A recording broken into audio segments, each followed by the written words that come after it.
اقرأ أخيا ورتل القرآن اصدح بصوتك اسمع الأكوان. bismillaah halkaa naga daawanaysto aanan English Academy fadlan kusoo dhow haddaan nagu cusub tahay subscribe dheh. haatan waxaa usii gudagalaynaa casharkan insha allah. hunna faida malihid faa'iido aja utoto jooji cayaalnimada. tumia akili isticmaal aqli. aja ujinka jooji nacasnimada.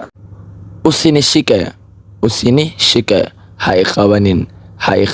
hunna tabia malihid tarbiyo